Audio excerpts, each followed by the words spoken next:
Good evening, everybody. Welcome to our webinar on affordable senior housing, presented by the City of Tigard in collaboration with AARP and Northwest Housing Alternatives. My name is Sean Farley. I work for the City of Tigard, and we have a great panel here tonight. Talk about the importance of senior housing in general, what the City of Tigard has been working on in terms of expanding housing options, and then the housing alongside the Senior Center project in particular. We had been planning quite a bit of outreach to be at the Senior Center right around the time COVID-19 hit. So we, like so many others, had to change course and move to online events. And so this is one of them. First, some housekeeping. We have an hour scheduled tonight. The first 35 minutes or so will be presentations from our panel.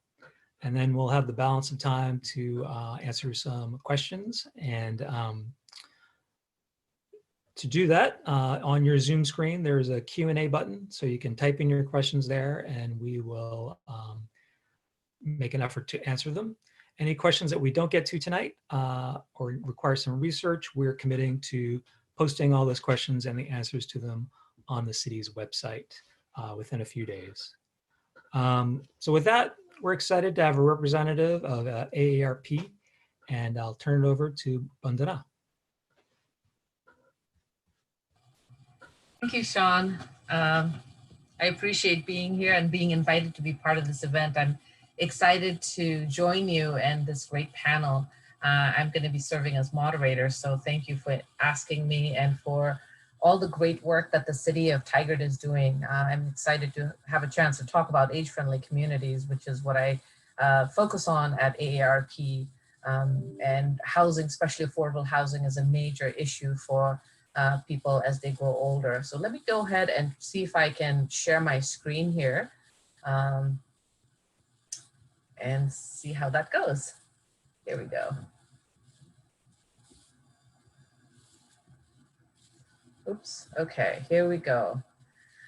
All right, so yes, my name is Bandana Shrestha. I'm the Community Engagement Director for AARP Oregon, and many of you know that AARP is a nonprofit, nonpartisan, membership-based organization that works on making our communities places where we can thrive, regardless of our age. And you know, housing and age-friendly housing, especially, is one of the at least components of the work that we do. I know that you know, we're going to get a chance to hear from all the speakers shortly, but I thought I'd give you a little bit of a preamble, some stage setting in terms of how I come into this particular conversation about the great project that's taking shape here in Tigard. So, you know, you probably have heard about the aging of our population and how our communities are getting older. There are the saying goes, I think there are like 10,000 boomers turn 65 every day. And that's a pretty stark number. And here's a slide to show you just exactly what that looks like. You'll see that, you know, starting in 2010, the trajectory is tremendous in terms of what it looks like by 2060. Right now, there are about 46 million people over 65, and by 2030, that will be 73 million. And as you can see from this slide, the fastest growing portion of that population is people 85 and over. And the other demographic shift that's happening in our communities is also that we're becoming more diverse. So whereas now we have, you know, about 26% of the population are people who are non-white, by 2050, that'll be 45. So those two, aging and diversity, have great implications for our communities. And part of our work and part of what we need to be thinking about as we think about housing or transportation, any number of issues, is how our community is really going to be able to support people throughout their life course and make sure that our benefits that people can have from that communities really supports everybody throughout their life course. So one of the things that AARP really does is a lot of research. And here's a slide that shows you, this is from our 2018 home and community survey that shows that 8 in 10 people say that they want to be able to live in their own home and community as they grow older. this idea of aging in place is very important for people, especially as they grow older. That means being able to live in your own home, and if not your own home, then certainly in your community. And when we talk about housing, it's a real big challenge for people to be able to find housing that they can afford, or the right type of housing that they may be able to live in. So issues of accessibility, you know, are you going to be able to get to the kitchen or to be able to go to the bathroom? You know, is there a bedroom on the first floor? Those kind of issues are things that people are thinking about, but certainly cost is a major issue too.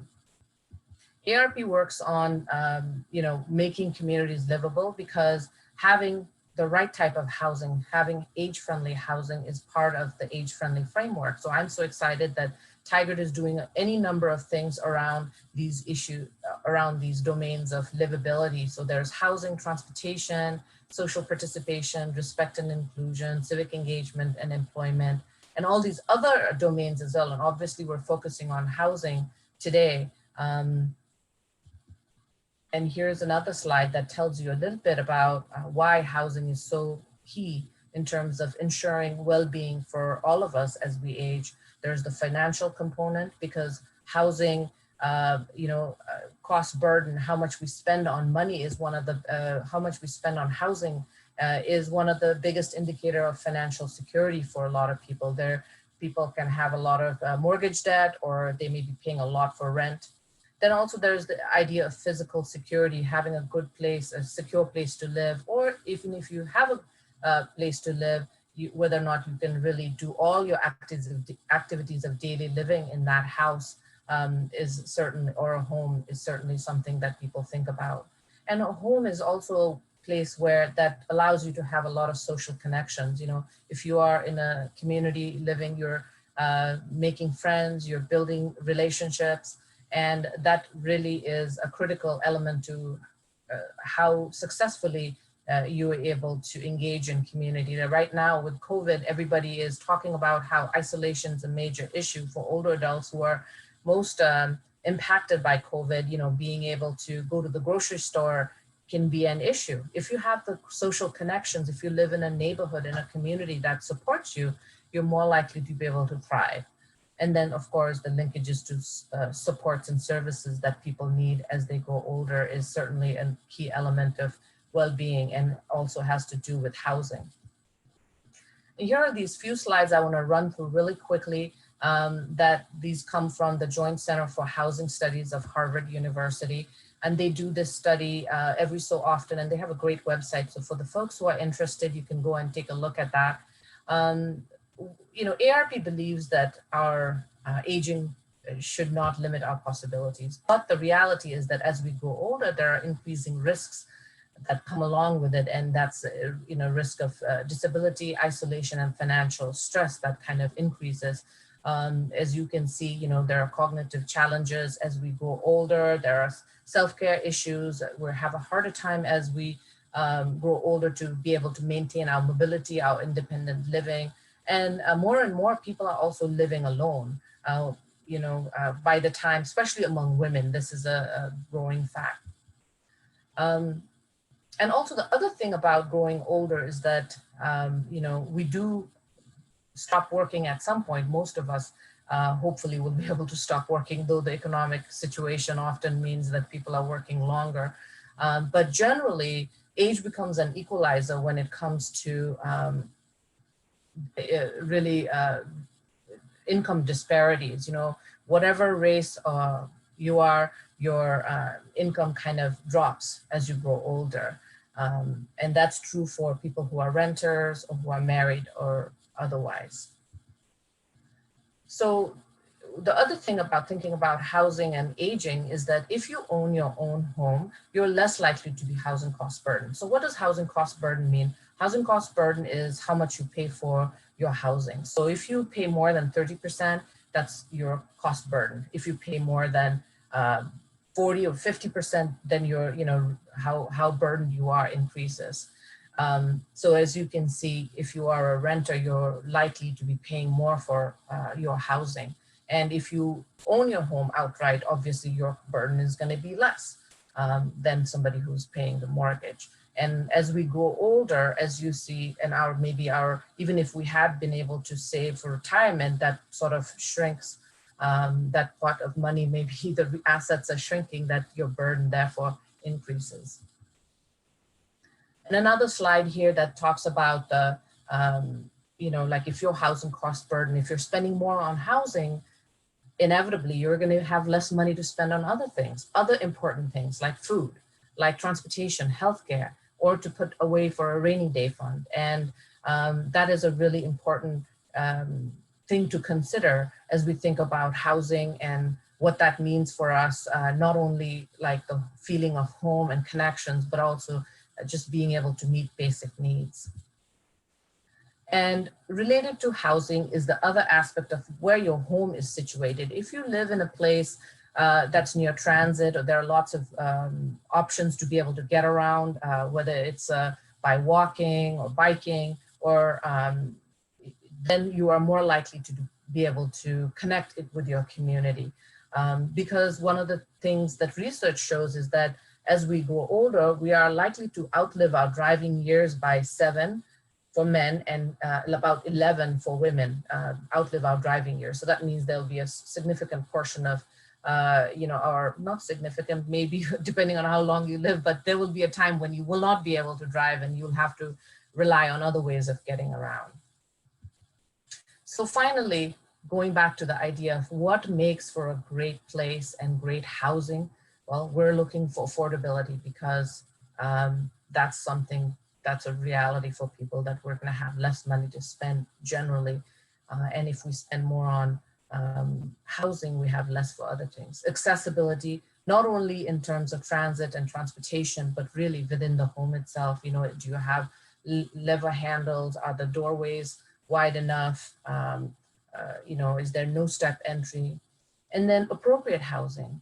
Our family sizes are changing, whereas people are, going to be living, maybe more people are going to be living alone as they grow older. Our communities are changing. As I mentioned, our communities are diversifying, and that means our types of families are changing. People are living in more intergenerational families. So we want homes of different sizes that, and also homes that fit the budget of different types of families with different levels of income. So I know Skylar is going to be talking more about what Tigard is doing in terms of really thinking about and planning for a broad range of housing options for people of all ages and abilities. And certainly age-friendly housing includes all of those things that I think Tigard is doing and, should be congratulated for.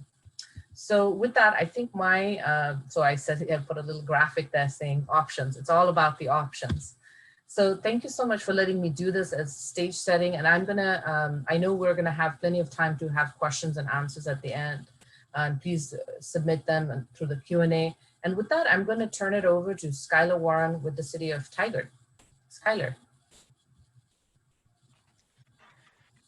Thank you, Bandana. That was a really great stage setting for the conversation tonight. I'm Skylar Warren. I'm a senior planner. The City of Tigard. One of the roles that I play at the city is working on affordable housing policy. And that's become an increasing need, not just here, but of course we have a regional housing crisis, and that has local impacts. It's definitely not a new issue. We've certainly had housing crisis going on for a while now, but it was exacerbated by the 2008 financial collapse. So we underproduced housing during that period of the financial collapse and the recovery. However, the population continued to grow. Unfortunately, those housing starts came to an almost complete halt. And what we've also found is that in the recovery, that while much of the upper 20 percentile of the population and the middle percentile have recovered their earnings from before the financial collapse, those lowest earning households in the bottom 20% of earners have continued to stagnate or actually decrease in the ensuing decade. Luckily, the city has worked for a couple of decades now to address issues of affordable housing. Tigard was only the second city in the metro area to offer tax exemptions to affordable housing. That began in 1997. And a number of other programs, small in nature, were adopted over the years. None of those really survived. They were all pilot programs. But with the population growing and the impacts of the regional housing crisis worsening, the city in the last 3 years has really recognized a need to act. In 2018, the Oregon legislature passed a bill, House Bill 4006, that designated Tigard as a rent-burdened city. What that means is that more than 25% of our renters across the city are spending at least half of their income on their housing expenses. So a household generally, according to federal guidance, should spend no more than 35% of its income on its housing expenses. In the most recent assessment, we've gone up every year in the 3 years that has been, we've been assessed under that House bill. In the most recent assessment, we climbed again to the point where nearly a third of all Tigard renters are severely rent burdened. So that's a huge issue. But luckily, designation under HB 4006 also meant that the city, well, it means that the city has an annual obligation to hold hearings on the causes and consequences of rent burden, and that we have to report our housing production totals to the state each year. We actually held the first of those hearings in January of 2019 at the Tigard Public Library. We had over 100 attendees at that hearing and heard resoundingly that there is a massive need out there for affordable housing and for renter protections.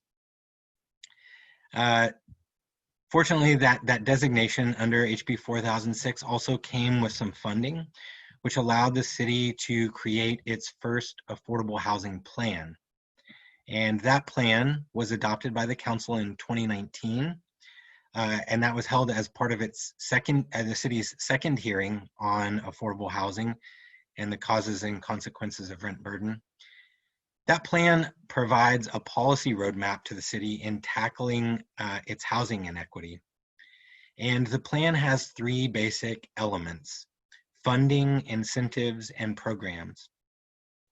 Since many of the incentives and programs required funding, the council worked quickly to enact 2 of the 3 funding mechanisms to support its affordable housing initiatives. The first of those was to accept entitlement status in the federal Community Development Block Grant Program. If you're not familiar with that program, it's a federal program that's been around for 40 years and is intended to support affordable housing initiatives and also economic development in low-income areas and to target parts of the community who are low income. And in fact, the Tigard Senior Center has been the recipient of multiple community development block grants over the years. The second piece of the council's work has been to adopt a construction excise tax that will help to fund the city's affordable housing programs. And then the third funding initiative, which would be a set aside from tax increment funds in the city's 2 urban renewal areas, is being explored as part of programs looking at the plan for equitable disbursement of those tax increment funds in the coming years. Another element, as I mentioned, in that affordable housing plan is to reduce fees and regulatory barriers for affordable housing development and to provide incentives, whether in the development code or other financial incentives for affordable housing. 2 of the other policy actions the council has taken since the adoption of that plan were to adopt an exemption from system development charges for accessory dwelling units. I think Bandana would agree that the AARP has been an early advocate for accessory dwelling units as a way for older members of our community to age in place, but it also provides a market-based smaller housing unit that tends to rent for lower prices, and it also provides an opportunity for multi-generational living. So those system development charge exemptions help to lower the barriers for development of those accessory dwelling units, which you know, the vast majority are going to be developed by the property owner, the homeowner. The city actually already had in place an exemption for affordable housing, so that was an important piece that had been built in prior to the adoption of that affordable housing plan. And then the city also recently expanded its tax exemption program that was first adopted in 1997 to allow exemptions for land banking. And that saves affordable housing developers money as they assemble the funding to make projects a reality. It sometimes takes years to assemble the funding stack to make affordable housing a reality. And so saving that money in the form of a tax exemption in those years really helps to lower the costs of the project. In the future, we're looking at programs to support permanently affordable housing for homeownership through community land trusts like Proud Ground. Those offer an opportunity for families to build wealth and build up intergenerational resiliency while maintaining a permanent stock of starter or lower cost housing in the community. So that gives you kind of an overview of the policy framework that the city has enacted in the previous years. And I'm going to turn it over to Sean Fairley, our redevelopment manager, who you've already met, who will be able to talk more specifically about the housing alongside the senior center.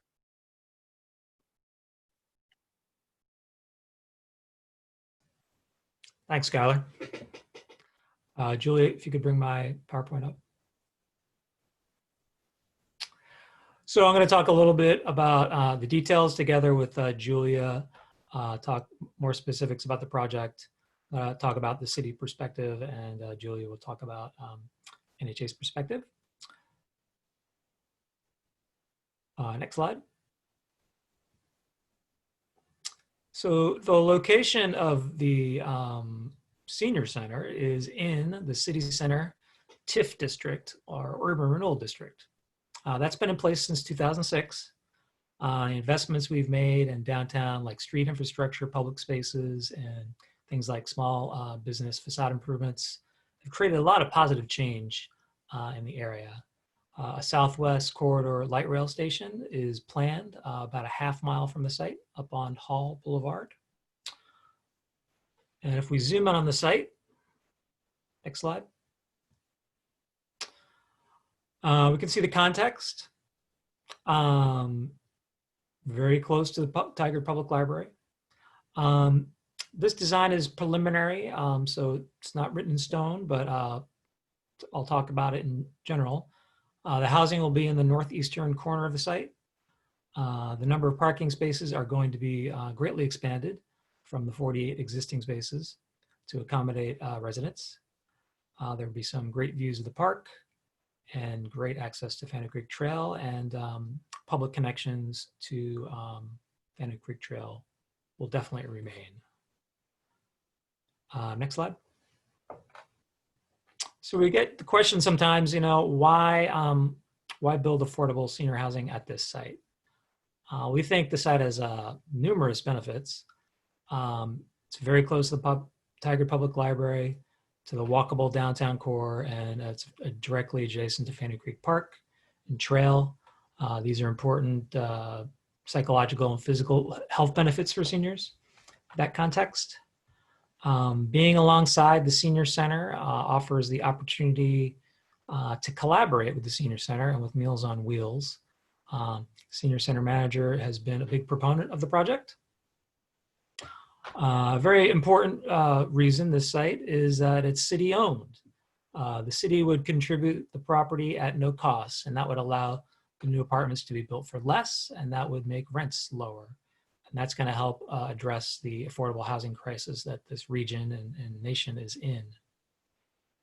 Also, as Bandana had mentioned earlier, it offers seniors an opportunity to age in place and to continue to live in their own community. Many seniors in Tigard would rather not have to move when they can't or are not able to keep their existing home. And finally, an equitable city means that helping everyone in Tigard to be adequately housed is an important value for the city. So we did a feasibility study on this site last year, and it looked promising. So we did a kind of open it up to different nonprofit affordable housing developers, and Northwest Housing Alternatives was a successful developer chosen. So I will turn it over to Julia from NHA to talk more specifics about the project and what NHA does. Thanks so much, Sean. And I'm just going to take a minute to pull up my slides here.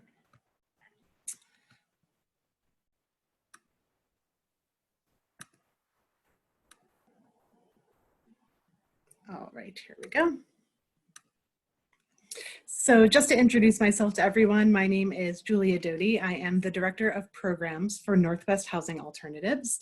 Just gonna move forward to a current rendering of the project while I introduce what I do in my role at Northwest Housing Alternatives. I oversee all of our social service programs that Northwest Housing Alternatives offers, which includes supportive resident services to all of the residents of our affordable housing projects, including this project that would take place here in Tigard. So to give you all a few details about this project so far, it is, as Sean mentioned, adjacent to the Tigard Senior Center. It will include, at this point, 57 one-bedroom apartments. The apartments will be reserved for seniors who are aged 62 or older and are also earning low incomes. Of the 57 apartments that will be in the building, about 40% of those apartments are going to be set aside. We are going to be applying for project-based subsidy for those apartments. What that means is that the residents who live in those apartments would not pay more than 30% of their income as rent, which we know is incredibly important to long-term affordability. And within that, we're also going to have 5 apartments set aside specifically for senior veterans as well. So definitely looking to impact those populations that really need access to affordable housing. All 57 apartments are going to be fully accessible, of course, to accommodate the senior population that the building is being designed for. In terms of amenities, the building will include a community outdoor space. There will also be a computer center within the building with high-speed internet access that all residents have access to. There will be laundry facilities on site for the residents to use. We're planning for an activity space on the top floor of the building with views of Fano Creek. And there will be a property manager who works on site and has an office at the building, as well as a resident services coordinator who will work on site at the property. But what does that mean? I'll tell you a little bit about what Resident Services does at our properties. The main goal of the Resident Services program is to help residents age in place, maintain their health and wellness over time, and to maintain their housing stability. And we do that by linking residents to community resources that they might need or services that they are in need of at that time. The Resident Services Coordinator is an employee of Northwest Housing Alternatives. So once the project gets built, Northwest Housing Alternatives is not walking away in any way. We are involved very much in the day-to-day operations of the building. Resident Services is offered to all the residents of the property, but it is a voluntary service. So anyone who lives there does not need to engage with Resident Services, but everyone is welcome to. And some of the specific services that we offer most often is accessing transportation resources and services around transportation around the community. Helping residents access needed healthcare is incredibly important. A lot of folks are not even connected to a primary care physician, so making sure that people have those basic health and wellness services available to them and accessible is a big part of what we do. We also offer socialization and recreation opportunities by way of community events. Those are on pause right now, of course, due to the COVID-19 pandemic. But as soon as we can, we will definitely begin offering more and more events along these lines. And resident services is currently offered to over 850 older adults across the state of Oregon. It's by no means a program that we're making up as we go. It's very well established. And we do make sure that the residents are involved in the design of the resident services program. So we know that it's not going to look the same for every resident or even at every single property. So when the building opens and people move in, we'll make sure that residents give input into the types of events and activities and resources they're looking to be connected to, so that we can design the program around the resident population that lives there. That is my final slide, so I'm going to stop sharing my screen here.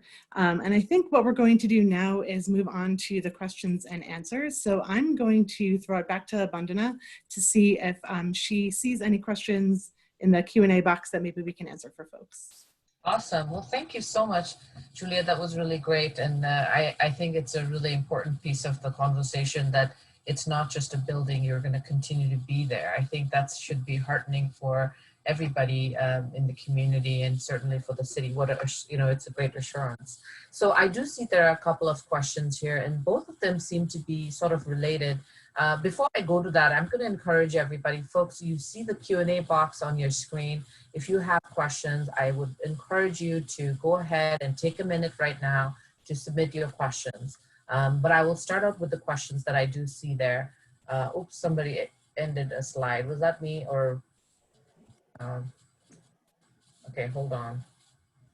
Sorry, something happened in the screen. You know how that happens on a webinar.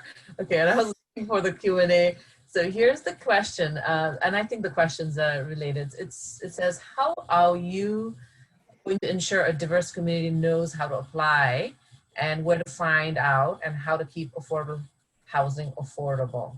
So that's the first question. And then the other question seems to be, what about breaking barriers like screening, etc.? Should I direct that question to you, Julia? I think so. Those both sound like good questions for me, and they're related. So, two very good questions. So really making sure that the building is open and accessible to a diverse population, the question is actually critical to ask before the building opens. So it's a really good question to be asking at this point in time. And what Northwest Housing Alternatives does at all of our properties, including this project, to make sure that our communities are diverse and representative of the surrounding community, is to partner with community organizations to help make sure that the folks that we might not reach through our outreach are still hearing about the project. So we partner with a lot of culturally specific organizations in the Portland area. URCO, Urban League of Portland, Native American Youth and Family Center is a big partner of ours, Hacienda CDC. We've also reached out to partner with the SAGE program, which provides services and advocacy for LGBT seniors in the Portland metro area for this specific project. So partnering with those organizations to advertise to the households that they're serving that this housing opportunity is available is a great way to make sure that folks are hearing about the project before it opens. And then we move on to the actual lease-up process. So often we have interested parties reach out and their name goes on an interested parties list while the building is being constructed. And then as construction nears, we move into the formal lease-up phase. I'm talking a little bit out of my jurisdiction here. This is not my job at NHA. But generally speaking, we make sure that the lease-up, while we're going through the lease-up process, that who we're seeing is representative of the surrounding community, so that, diverse people are included in the project from the very beginning. And with regard to screening criteria, that's a very timely question. If folks have been following along, there's been a lot of changes to screening criteria within the city of Portland in the last few years. And there's been a really great series of questions about how maybe instead of screening people into housing, we're screening people out of housing with stringent screening criteria. And it's a process that Northwest Housing Alternatives is currently considering and working through, not only meeting, of course, the requirements of local jurisdictions, but really internally as an organization, making sure that we're making housing accessible to the folks that need it the most. You know, just to close out the questions, we do a lot of outreach to various communities about projects, including flyers about the property, print advertising. We work with our community service partners. We make sure all of that information is translated into several different languages, of course, so that folks can access it even if English is not their first language. So it is quite a process to make sure that we have diverse communities within our housing. But like I said, now's the perfect time to ask that question because we want to make sure it happens the very first time we lease up the building. Thank you, Julia. Really appreciate it. We do have a few other questions that have come in, and I'm going to encourage people to take the opportunity to ask the questions because we do have plenty of time, and go ahead and type your questions in. So I have two questions I see here. One, which I love seeing here, somebody said, 62 seems really young, why 62? And then other one, I'm not quite sure I get the question correctly, but maybe I missed a portion of your one of your your presentation. This one is why only 40% subsidy qualification. So let's start with you, Julia, and then see if you can answer both, or maybe we can direct the other one to somebody else. Yeah, I can give, I think, a general answer to the 62 question. I agree, 62 is a very young cutoff, and some senior properties actually have a 55 age cutoff, and I always feel so silly saying 55 is a senior building. But those requirements often come from the other large funders of the project. So with private housing, you know, you have a very basic funding source with maybe two funders involved in the project. With this sort of housing that we're doing here in Tigard, there are a lot of different funders involved in the project, and they usually set the parameters around what the age restrictions will be on the project.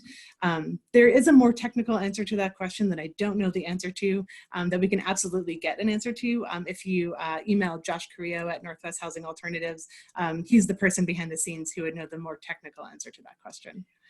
I know that part of it has to do, I mean, it's interesting nowadays. I will just take a soapbox here. You know, like working in AARP, I'll tell you, our membership starts at 50. So people are like, what, is that senior? Obviously not. I think the whole definition of what a senior has changed even in our vernacular just generally, but there are federal guidelines. Like for instance, I know from the administration on community living, which used to be called the Administration on Aging, when they talk about older adult programs, you know, depending on what program it is, it could be 62 for Older Americans Act type of program services. And then if you talk about Medicare, then they might be talking about 65.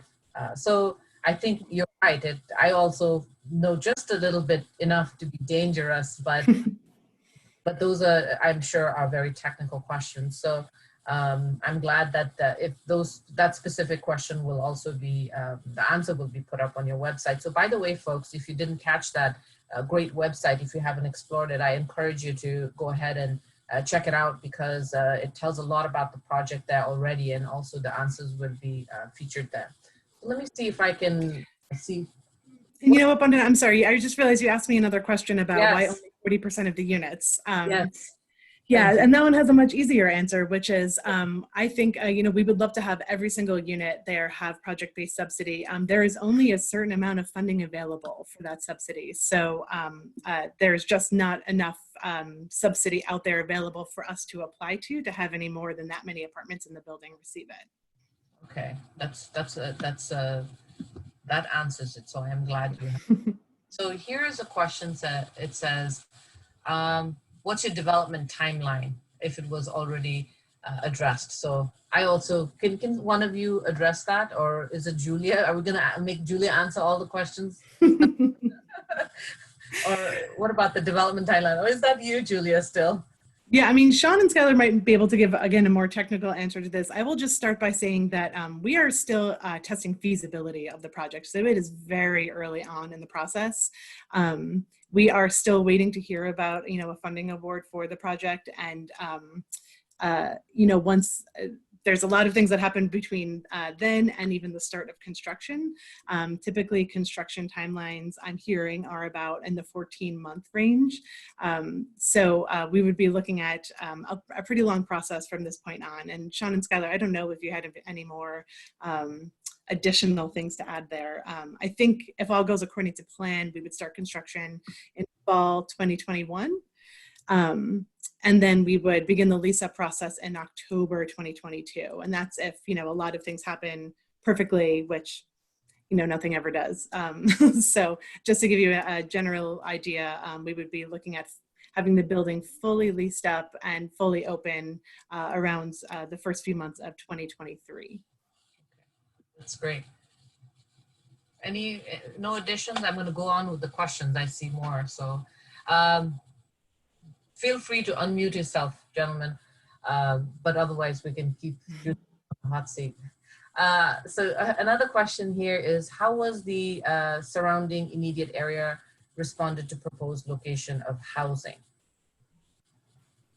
And then another question, which seems sort of related because it has to do with the project, is how much is the design likely to change from the drawing that you showed, Julia? So that's a good one to start with, and then maybe talk about the, I did hear you talk about engagement, but let's start with the design. That seems a little bit easier one. Yeah, I would say the design could very easily change from the drawing, from the rendering that was shown. There are just a lot of questions to be answered still about the project before any of those details would be finalized. And the good news about that is it means there is a lot of time left for everyone to hear input and feedback about the project. So I would just say it could definitely change quite a bit between now and when things actually move forward. Perfect. Great. How about the question about the location? Yeah, we had started working with an advisory committee in the fall and made some good progress on choosing an architect and starting to get into the design. COVID, of course, has put that on hold, but we do want to get that advisory committee back in meeting again. And there is a neighborhood representative on that committee. And yeah, there are questions coming in from the neighborhood. A lot of them about parking, mostly about parking. That's going to be one of the questions that came up. It says, many seniors are concerned about parking, but then they also have limitations of driving and health financial. What kind of services, especially maybe something that Northwest Health housing, I don't know why I said health there, housing alternatives can provide in terms of supports for people if there are concerns about parking too. Yeah, that's another good question. I mentioned earlier transportation resources and access to transportation is a big part of what Resident Services does. We have a lot of transportation partners in the Portland metro area. I'm in Washington County as well. So some of the Resident Services coordinators on our team currently are drivers for Project Linkage, which is sort of a conglomerate of a lot of transportation, nonprofit transportation providers. And what we do is we have a contract with them to use their vans or buses. They usually hold about 14 people. And we can use that vehicle to take residents either to needed places like the grocery store for regular shopping trips, or to fun places just to like local attractions to help people get out and see different things.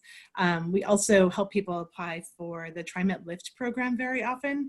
So folks with disabilities can use the TriMet Lift program, and there is a fairly strenuous application process. And we help folks along those lines. And then we also have a very small client assistance funds where we can provide people with bus tickets to help them get around on public transportation if they're not able to afford the cost, and help them apply for the low income fare through TriMet as well. So we did quite a bit with transportation for older adults because, you know, some folks do drive and they want to get around in their own car, and that's great. But the average tenure at our senior properties is between 5 to 6 years. So some folks, you know, find a place that's a better fit and they move on to a different place. A lot of folks intend to move into the project and not leave. Which is also great. And as those folks age in place, they eventually give up driving and give up their cars, and then we're there to help connect them to those transportation resources. So it's something we do spend quite a bit of time on, and it really just depends on the needs of the individuals and the needs of the property as a whole.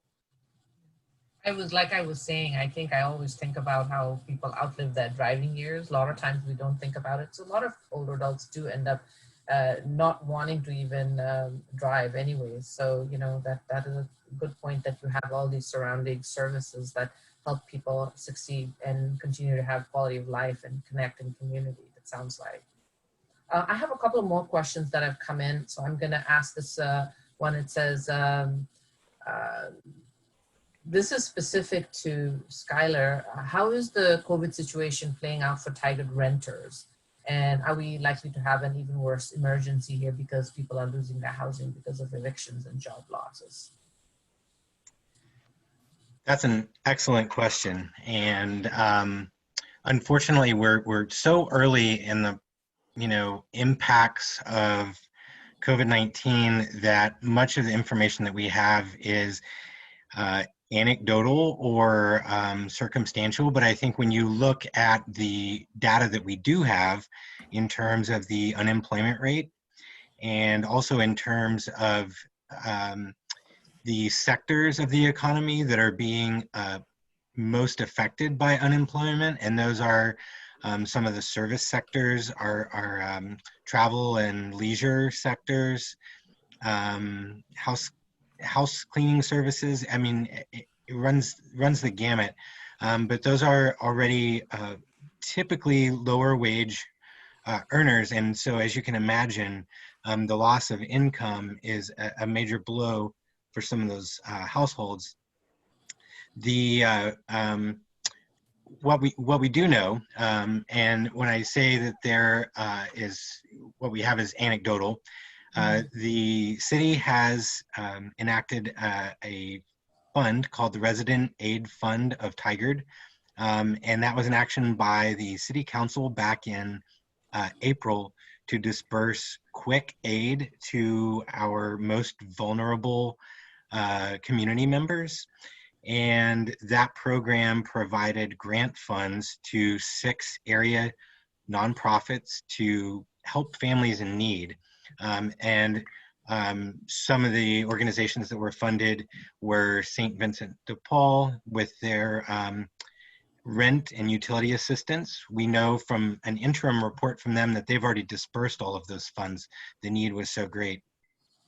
One of our affordable housing community partners for affordable housing received some funds, and those have all been dispersed. Meals on Wheels, which operates out of the Tigard Senior Center, was awarded one of the larger amounts, and they have actually already gone through all of those funds in just 1 month, because the need is so great among seniors. As you can imagine, it becomes a lot harder for our senior community members to get out and shop and to be able to get food for themselves. And so Meals on Wheels is providing a critical service right now for those vulnerable community members. And as you can imagine, having a number of senior residents close by to that service allows them to potentially deliver those services more efficiently in the future should other crises like this arise. Hopefully not, but you know, anything that comes up, you know, allows Meals on Wheels to deliver meals to low-income residents in this housing alongside the senior center. I've probably covered a lot there. I could go on, but I'm glad to hear it. I think that's really helpful for me, because one of the things I was going to mention, and I don't know if I did because I was rushing through time, was about just, usually when we talk about older adults and housing, right now, I think the average is about 22% of people 65 and over are renters. What we know is that the rent burden, I mean, the housing cost burden is much higher on older adults. And I can imagine with COVID, the good thing is there's been a stimulus, but for a fair number of people who are still working when there's no income, I can just understand them. So it's good to hear that the city of Tigard has done, put some measures in, and that preemptively maybe is helping folks. So that's great. There's one question here that I'd like to ask, and I'm not sure who. I think maybe this could be something that either Sean or Julia can take, but here's a question that says, I work for a nonprofit, but we get asked to advertise without many outreach funding attached. Do you partner with no money with no money attached, or do you plan to really invest in organizations to do intentional planned outreach? I am so glad that someone asked this question. Okay. Yes, we would plan to compensate any partners who would be helping with the outreach effort. I've actually heard this from a lot of community partners, that they are often asked to help disseminate information, and there's just no exchange there. It's just, please help us with this, and that's sort of the end of the conversation. There would absolutely be compensation within that partnership if we're asking a community partner to help us with advertising a project. And actually, we have a partnership like that going on right now. Northwest Housing Alternatives has a property that is opening in a few months in the Gateway neighborhood in Portland. And we have a contract with Hacienda CDC to help get the word out about this project to their networks. And it is similar to what we would look to replicate with this project and other partners as well. I'm glad someone asked that question, because it's incredibly important that I think affordable housing developers realize that those partners have to be compensated for that work. Okay, great. So I have a question here, specific, let me see. It's hard to see sometimes. Can you clarify maybe we should clarify for those who aren't familiar that all units will be occupied with people whose income is no more. So can you talk about the eligibility and who can apply and get into the housing? Yeah, that's a good clarification to make, actually, because it gets a little confusing when you have subsidy in some of the apartments, but not all of the apartments. So 57 apartments in total. As I mentioned, 40% of those will be applying for project-based subsidy. So the folks living in those units will pay no more than 30% of their income as rent. Their rent payment is set based on the income of their individual household. For the remaining units, those are still affordable housing units. They are going to be set at, I believe, 60% of the area median income. So anyone to be eligible to live there, someone would need to be 62 and over, and they would need to have income at or below 60% of the area median income. And I believe for Washington County for 2020, for a single person household, that's about just under $39,000 annually. So it's a pretty low income level there. And all of these homes that you're talking about in the building are single one-bedroom places? They're all one-bedroom apartments. Definitely, you can have two people living in one of those apartments. It doesn't have to be a single person. Just looking at our current resident population at our senior properties, most of the apartments are occupied by single-person households, but there are definitely some that are couples or two-person households. Okay. Well, I think we have only 5 more minutes left. So folks, if you have any questions for the last 5 minutes, please type them up really quickly. Otherwise, I'm gonna, again, go through some questions, and I'd like to give each person maybe a short minute to see if you have any, of our panelists, if you have any comments or questions or something to share before we close. Let me check on the questions again and see.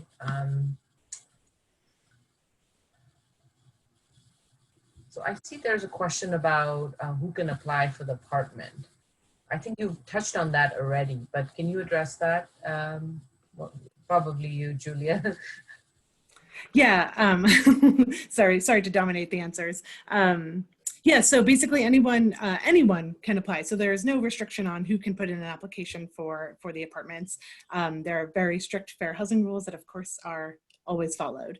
The eligibility, when our property management company that we will work with will start looking at applications for leasing up the units, there will be those two eligibility pieces, which is age and income, but there is no restriction at all on who can apply for these apartments. All right, well, I'm gonna hand it off to Sean and probably Sean to see if you maybe just start and see if anybody wants to say any last words, and then maybe Sean give you the final word.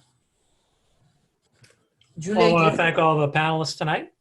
It's been very helpful, and learning about the project and learning about importance of senior housing. We do have a couple of upcoming events that will be of interest.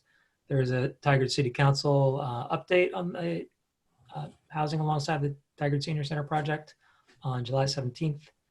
And when NHA does make a land use application, and that's probably several weeks out, there will be a neighborhood meeting to discuss the design, and there will be opportunity for input from the neighborhood. And I think what else? That's all that comes to mind right now. okay. Anybody else want to say anything? I want to say it looks like Julia, did you have anything? Any last I was going to say thank you to everyone for their time and for attending and participating and for the great questions. Wonderful. And I want to thank the city of Tigard for inviting me to moderate, for being interested in age-friendly solutions. If you're interested in learning more about age-friendly housing, there's a great deal of resources in the ARP website. I encourage you to take a look at it. For those who are you want to think about your own aging in place, we have a great booklet called Home Fit you might want to take a look at. And thank you for doing this great work, and thank you for inviting me, and have a great evening, everybody. And we will be posting the answers to questions on our website. So if we didn't get to any, look for the answers there. Thank you, Sean. Good night. Good night, everyone. Thank you. Thank you.